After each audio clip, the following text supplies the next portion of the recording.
Hi, my name's Mark Goddenho. I'm head of marketing at Vendella. Cool. And I'm Alberta Brody, and I am super passionate about all things marketing and particularly the people we get to deal with while we are working at Vendella. Cool. Hey, look, thank you very much for your time. I know it's a crazy time for everyone involved. This is a chance for us to run through some of the survey results that we gleaned when we sent a survey out a few weeks back. So to put this into context, just before lockdown, we sent out a survey here at Vendella, and I just want to frame up some of the thinking behind that. This was, I think it was the third week of March, and it was a very, very unique situation. We didn't know much. All we knew that the upcoming lockdown and that the COVID-19 pandemic was going to affect our industry greatly. It's going to affect our company. It's going to affect our clients, our partners, our whole economy. We were uncertain of the future. There was talk of lockdown. There was talk of massive global financial impacts. All we wanted to do was to be able to help. So that's really why we got together and decided to send out a survey. It was sent to our database of several thousand, but I would like to point out, although we only got 189 people responding, it was a crazy time. People were, it was just a crazy time. I don't know if you can remember back then, people were running around like mad. The other point, I guess, is that this is not indicative of the entire industry. This is just a sampling, a litmus test of what some people have said about COVID-19 and their response. Interestingly enough, most people responded rather quickly. There was 8, I suppose, real in-depth questions. There was, I think, about 12 questions all up. You know, where you are located and your contact details and such. But 8 sort of beefy questions, and we'd just like to sort of really run through the answers to those now. So here's a short summary of the survey results that we got back. Cool. So the first question we asked is, what type of property are you? And you can see there, over a third of the respondents were motels, some Airbnb and B&Bs in there. Hotels made up 15%, holiday parks made up 13%, backpackers were 3%. The other was actually a bit of a mixture of all of those. Some people just identified themselves slightly differently, like institutions and other versions of Airbnbs and motels and the like. So a bit of a broad range, majority of which were motels. We then asked the question, when you consider the state of the industry, how do you feel? And this was a sliding scale where 0 is I feel absolutely hopeless, and 100 says I feel absolutely fantastic. And remember, this is just before lockdown, so there's a tremendous amount of unknown in the industry. How do you feel? Well, it's somewhat reassuring to see that 4% of the respondents said I feel fantastic, which is good. At the other end of the scale, and perhaps a little bit more soberingly, 87% said that they felt less than great. And 27 respondents actually gave it a 0 or a 1 out of 100. It was clearly not a good time. Still isn't a good time. And yeah, some pretty sobering numbers there. I guess at this point it's probably a good thing to point up as well that at this time it was so uncertain, and a lot of the financial support that is now available perhaps hadn't been quite discussed that much, or a lot of people didn't really know about it as well. So those numbers could look slightly different now than sort of 4 weeks ago, 5 weeks ago. That's right. We then asked the question, do you feel you have adequate support? And we left it vague. It wasn't necessarily around personal support or fiscal support. We just said, do you feel you have adequate support? People could answer it how they wanted to. Like I say, this is not a massive in-depth survey. This was just a litmus test to find out how people are feeling and how they're coping, and just to reach out. And interestingly enough, we had a lot of very positive feedback. People saying, "Thank you for asking how we are," because that's it's important to us that you're okay. Do you feel you have adequate support? Unfortunately, 13% said, we don't have much at all. Reassuringly, 43% around about 50% or above, meaning yes, we've got some support available, which is good. But a majority, unfortunately, on the no side of things. A lot of that's probably pertaining to financial support, but but we hope not around the personal level as well. We do want people to have personal support available to them. Yeah, and hopefully perhaps the next slide might give them some idea of where everybody is leaning to for support, and hopefully might give them some direction around that if they're watching. That's right.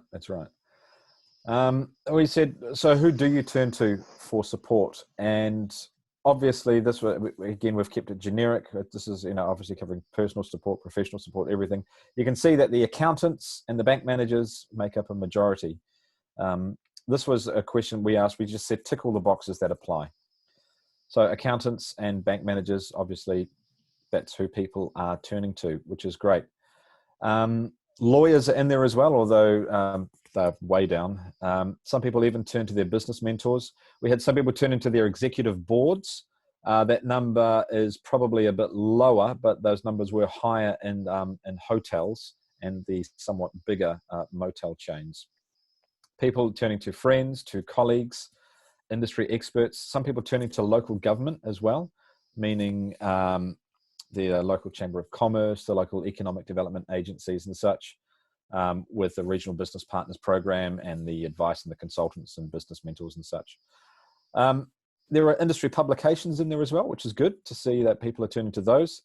Unfortunately, some people are turning to no one, and they were quite upfront about that. Who do you turn to for support? No one, which is a bit of a worry. Under 21, you'll see at the very end there, under other, those were around owners of properties. Hospitality NZ was mentioned a few times there, and also landlords. A bit of a concern was that the internet got mentioned as somewhere that people go to for support. Don't you think, Alberta? Yeah, I mean, I know we discussed this earlier, but particularly at this time, the internet, particularly social media, is just flooded with so much content, and in a lot of ways negative content as well. And you probably can enlighten on how the content is perhaps filtered through the social pages to show you kind of what you want to see. But yeah, being probably not such a more reliable source, I would think that it wouldn't have been perhaps so popular. Yeah, that's right. It's just hard to know what's accurate and what's not accurate on the internet. The whole notion of fake news, without diving into a rabbit hole there. Generally on social media, you're fed the information that you like. You're fed the information that it's not impartial, I suppose. If you're we've seen this in the States, and we've seen it in New Zealand with the reports. If you're a Republican in the States, you will see Republican sourced media and articles. If you're a Democrat, you'll see Democrat sourced media. So I think it's important to treat a lot of what's coming up from the internet with a grain of salt, and just to put it all in context. I mean, this presentation as well, you might want to treat this with a grain of salt. Just put it all into context and make up your own minds. That's what we're trying to say here. Mm. On the next slide, we said, what's your approach to this challenge? What are you going to do right now? And remember, this was the third week of March. Some people just straight up said, I don't know. I don't know what to do. And that's fair enough. Some people viewed it as an opportunity. Somewhat reassuringly, nearly half said, we're going to be okay, which is good. I hope those people are still feeling that way, and I hope that number's grown a bit. A quarter said that we may need to close, or that we will be closing. It's not clear whether that meant temporarily or permanently, but it is interesting that even at that early stage prior to lockdown, a quarter of the industry, or certainly of our respondents, made that very, very sobering, realistic call there and then. if we flip over to the next slide, we asked some people to respond to this question. We said some providers are using creative ways to increase occupancy, because I think at the time in the media there was talk about the demise of the accommodation industry and what people are doing to come out of it. And there was talk about, motels opening up their rooms for self-isolation cases, and for people to use them when they come back from overseas. So we put it out to people, what are you doing, or have you heard of anything to do? It's just really a litmus test to see what people are up to or what they've heard. And there was a long tail of responses, and some interesting ones we thought we'd share with you now. Some people said, one that really jumped out was there was one person that said, I'm scared of cleaning and what it involves. I think the respondent said, my daughter is a cleaner for our property and a few other properties. I really don't want them doing that, which is a very real and well-founded fear, I think. Yeah, absolutely. And you have started to notice that some of these properties that are doing a bit of this emergency housing or essential housing, they have definitely started taking a lot more precaution, and we've started seeing them investing in more quality PPE gear, even like the aprons and gowns and things while cleaning, just to protect themselves. That's right. And PPE stands for? Personal protective equipment. Personal PPE gear. That's a phrase I was not familiar with prior to this, but it's become very common now. It's become common knowledge. That's right. Some people just said they're waiting it out. Some people said, before we said, that they're going to be closing. Some people said that they're still operating and they're just looking at offering accommodation for essential workers. Again, some people didn't know. Some people were looking at marketing initiatives. There's a couple of things down there. Someone said 10% off and a free bottle of wine for customers. It's a great idea, and it's good to be able to offer those incentives, but it's important also, I think, not to become too discount driven at this time. Yeah, and I'll on that note, I will include a link in the email below to a post on LinkedIn that I watched recently. Just an industry expert on this discussing about discounting during this time, and also thinking about it in the long run, just not such a short-term view. Perhaps discounting in a different way, not so straight up, whether it's offering, throwing in spa rather than lowering your price, increasing the offering, so that you can still maintain that price, later on when you come out of it as well. That's right. So instead of offering a discount, you may offer, as you say, a free bottle of wine or access to the spa or what have you. Yeah. Speaking of which, someone said, I'm going to use my property to de-stress and relax. I hope they've got a very luxurious, nice property there. Relax in the spa pool. Some people were pretty straight out. I don't agree with self-isolation rooms. Some people are going to be using their property as emergency housing. Some people are going to be just using this time to take on board extra cleaning. Some people said they want to be doing good marketing. And someone mentioned, there's a few mentions of free breakfasts, and which is a great example, again, of offering and adding value rather than discounting. Some other properties we're going to be upgrading as well. Yeah, definitely have seen trending on social media over the past few weeks, people, upgrading rooms and stuff like that, so that when we come out of lockdown and people start traveling again, they've got one up on perhaps their competition around them. That's right. So on the next slide, again, this was coming from a very Vendella perspective. We knew that a lot of people would be stressed right now. We didn't know what was going to be happening. So we just said, what can we do to help? What can we do? And people came back with a variety of responses. The big one, the most popular, was you need to stay well stocked and have that supply line assurance, and that's something that we've been quite heavy on, haven't we, Alberta?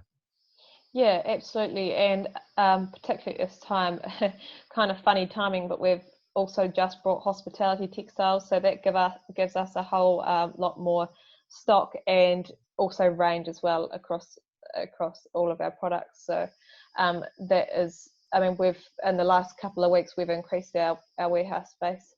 That's right. Quite a lot, and to to accommodate all the stock as well. That's right. And we're still receiving container loads of stock that's coming in from overseas, disinfecting it all, but product still arriving into our warehouse, isn't it? Yeah, absolutely. At the moment, they're coming in on a weekly basis, mainly actually PPE gear, but yeah, definitely Personal everything's still protective well. equipment.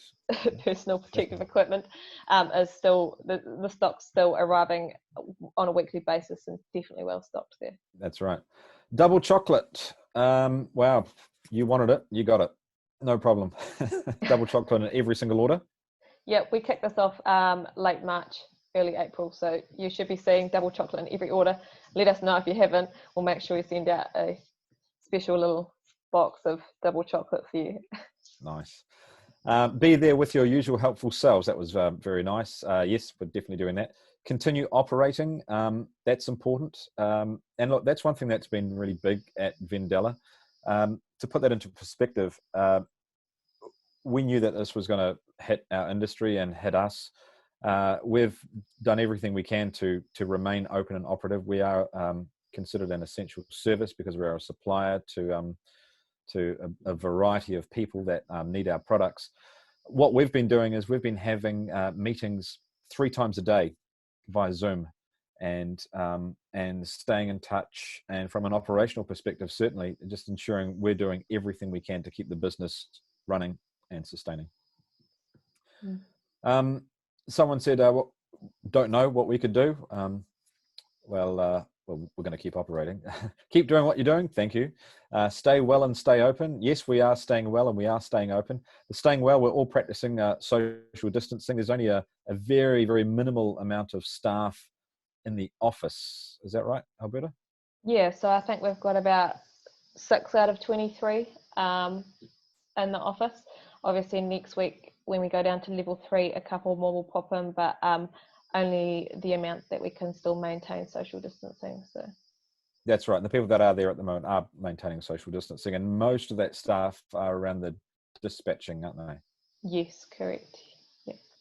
Remain positive. Well, again, that's something that we think we do pretty well, and we're doing that as much as we can. And actually, to be fair, the checking in 3 times a day does help, because it can be a bit difficult and it can be a bit tough working from home, being locked down in an enclosed space with your family for 24 hours for an extended period of time. I personally am finding it rather challenging with 3 children running around. I'm surprised you can't hear them now.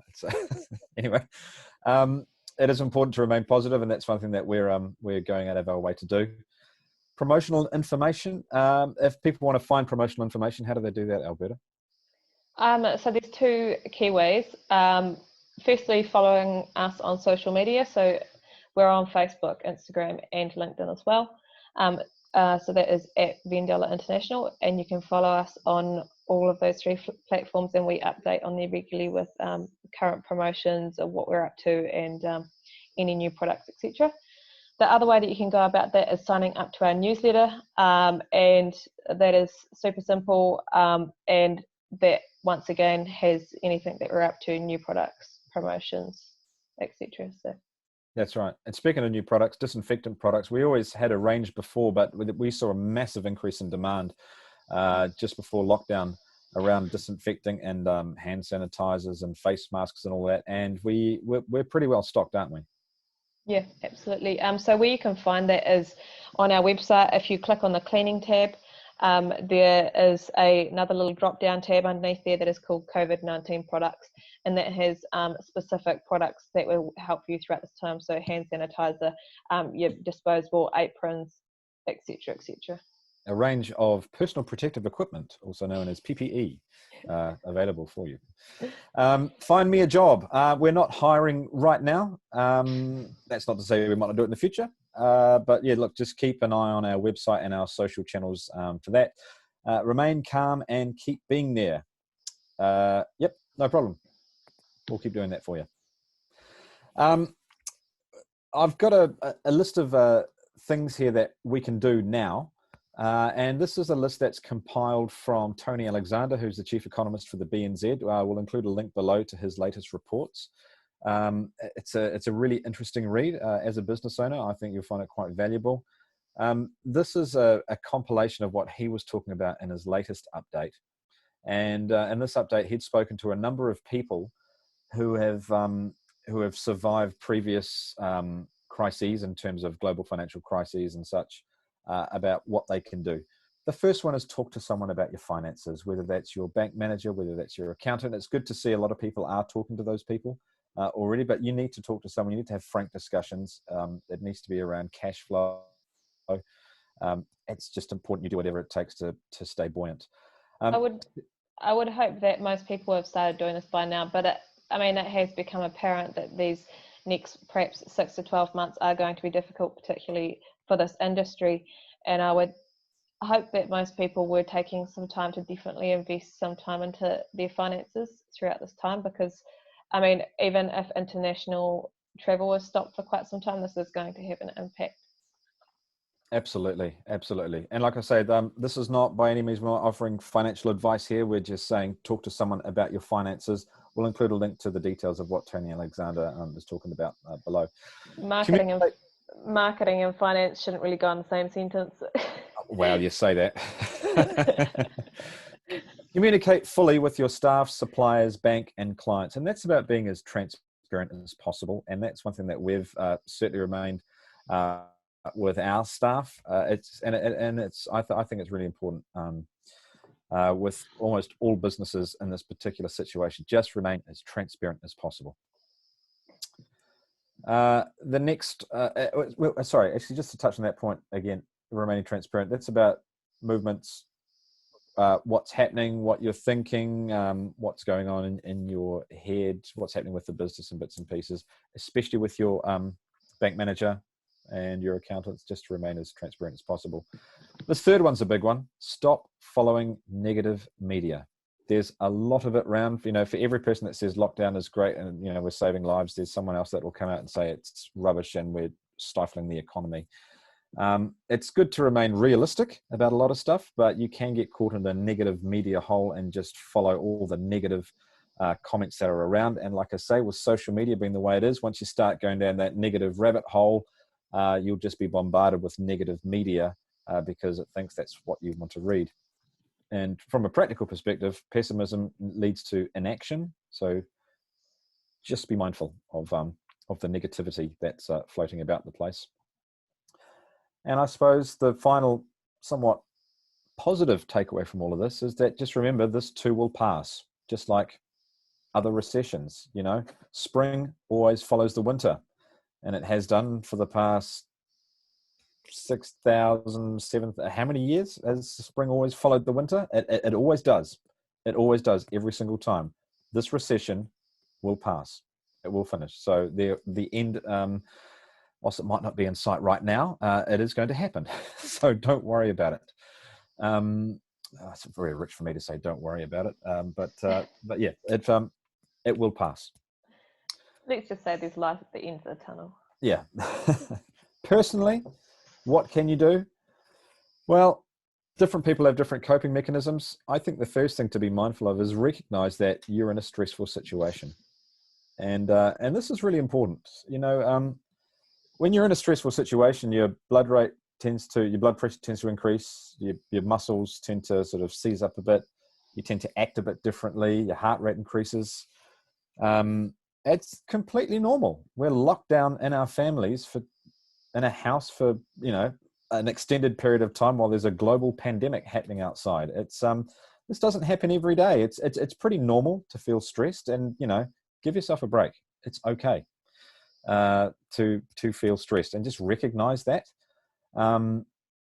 Look after yourself. Make sure you're eating well. Of course, it's going to be one of the slightly positive things now is that, it's difficult to eat as much junk food, but it's also very easy to go stand by the fridge and and eat a lot. I don't know about you, but there's a lot of cooking coming out of our kitchen. Yeah, I've just finished a homemade cinnamon bun, which was, I must say, absolutely delicious and loaded with sugar. And I can just feel it right now. It's so good. I think I read it on the internet. One of the memes was, I think just after it started, it was like day one, I'm going to work out every day and eat fresh fruit and vegetables. And, you know, by day 4, I'm just going to pour the ice cream straight onto the pasta. It's make sure you're looking after yourself. Eat well, sleep well. It's like the good old New Year's resolutions. That's right. Yes. Sleep well. Make sure you get enough sleep every single night, which means going to bed at the same time, get up at the same time. There's a fantastic TED Talks, by the way, on the science of sleep. I absolutely recommend it. Interestingly enough, there's when countries go through the daylight savings rigmarole, countries that lose an hour's sleep the next day, hospital incidences of cardiac arrests and check-ins and heart attacks increase by an average of 24% globally. It's that sleep is incredibly important, and it's important that you get enough of it. And exercise. Exercise can literally de-stress you. It's really important to do that as much as you can. We can do it even in level 4 lockdown. So make sure you're moving your body. Finally, and perhaps most importantly, we are human beings and we're social creatures. It's really important that we stay in touch. I know we at Vendella are meeting up 3 times a day to talk about the operation of the business, but it's also a really good opportunity to connect with people and just check in with people. You know, with platforms like Zoom and Skype and Microsoft Teams and such, we're seeing more people. You know, some people are connecting now, possibly more than ever, which is great. Yeah, absolutely. And it's and you know, I'm seeing it certainly when I go for a walk around the block with the family. You know, you're sort of giving people a wave and smiling, as opposed to the usual grumpy looks on people's face, myself included, because you've got to get from A to B. But now it's like, it's almost a look of recognition and like, hey, this is pretty crazy, isn't it? Yeah. You So find you had neighbours you didn't even know you had. that's right. Yeah. So it is really important to stay in touch. Yeah. So look, that was really a quick summary and a few recommendations of what we think should be done, you know, on the result of the survey that we sent out to people. If you've got any questions on this, just talk to your account manager at Vendella. If you don't have one, give us a call. We'll find someone really awesome to match you up with. There are going to be some links below to Tony Alexander. We've got Alberta's got that link to the consultant from the LinkedIn post. That's right. And if you want a copy of this presentation, well, you can just get in contact with us on our website. I also thought now would be a really good time to mention, Mark, that we're starting a weekly webinar, and this will be held on a Thursday at 10 a.m. You'll see more information about this in the email below, but we invited in some industry experts, and we're getting them to have a chat with us just about their plans going forward and advice they could give, etc.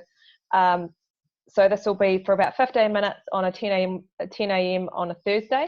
So make sure you register, because there's going to be some great content in there. We've got people lined up like Les Morgan, Sally Atfield from TIA, and Stephen Hamilton. So there's some great people there, and I reckon it'll be really valuable content for you. Cool. Thanks, Alberta. So stay safe. Kia kaha. And let's get through this. Cool. Thanks, Mark.